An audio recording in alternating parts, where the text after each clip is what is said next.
Hey, it's me again, coming again with the KFT Matthew Challenge. So, today is day 19, and no, it's not too late. You can still join us. We still have, 9 more chapters to go?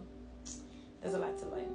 Anyway, let me tell you what I got out of chapter 19. So, chapter 19 starts with Jesus being tested again by the Pharisees. The doctors of the law wanted to test Jesus about divorce. So they asked him, can a man divorce his wife for any cause? Any cause. But Jesus answers to say that, well, you can only divorce for sexual immorality. If a man divorces and for any other cause and get married, then he commits adultery. So they ask him, well, how come Moses allow us to do that?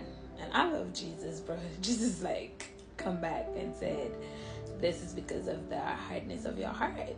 That's why Moses allowed you to do that. But in the beginning, it was never so.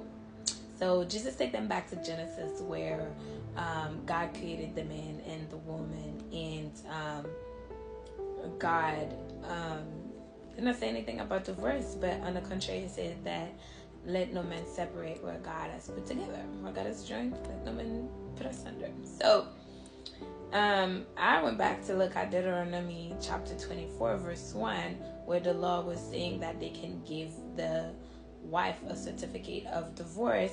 And then he said it was because of uncleanness. And also, it said it was because of uncleanness, and also if the wife no longer find favor in the eyes of the husband. So scholars says that there were two different schools of rabbi. One of them was one extreme. Each of them were on the extreme end, and one of them was saying that if your wife burn your breakfast, you can you can serve them breakfast, like the Nigerian would say, but that's for breakup. But anyway, yeah. So if your wife burn your breakfast, you can divorce them. Anything that they do that you don't like, you can divorce them. And if you see another younger girl that you like, you can divorce your wife. So they wanted to know, and that really shows me something very interesting, because the disciples' response, they said, well, in that case, then it's better for somebody not to get married. What? So if Jesus said the only reason you should divorce your wife if she commits adultery, then it's better for you not to get married. So that shows how corrupted their view of marriage was. If you're gonna say that it's better not to get married if you cannot divorce for any reason except for adultery, then that means that there was a very corrupted view of what marriage is supposed to look like. So that means they were really used to that school of thought where people could just divorce for anything. So I felt like that was very interesting that they would come with that. That would be their response, to say it's better not to get married just because divorce should only happen because of sexual immorality. That was to me. My other very interesting insight about Matthew 19 is the young rich man coming to Jesus and ask Jesus the wrong question from the get-go. It's what good thing can I do for me to inherit life eternal?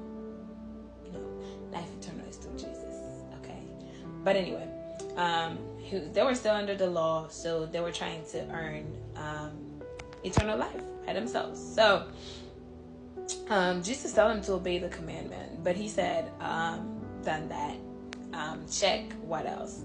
And then it was interesting that he would ask what else is lacking besides the laws that he knew to do. So that shows that he knew, although he was doing everything he was told as far as the law is concerned, that there was something else that was still missing. So he asked Jesus, what else is lacking? And there Jesus was about to drop the bomb on him. Like, go ahead, sell everything that you have and give the money to the poor. But two things. One thing I see is that if they call him a young man, and Jesus was in his early 30s, probably like 31, 32 at that point, or maybe 33, who knows. But point is, Jesus was in early 30s, so that means this young man probably would have been like a 20-year-old, or so it was like probably a very young man. Two, I like to contrast him with Lazarus, right?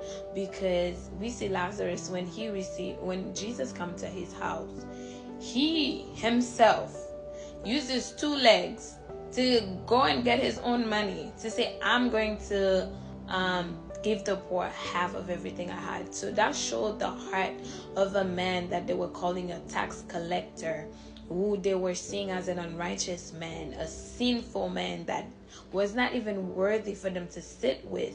Yet this man, at the encounter of Jesus, he was ready to give half of his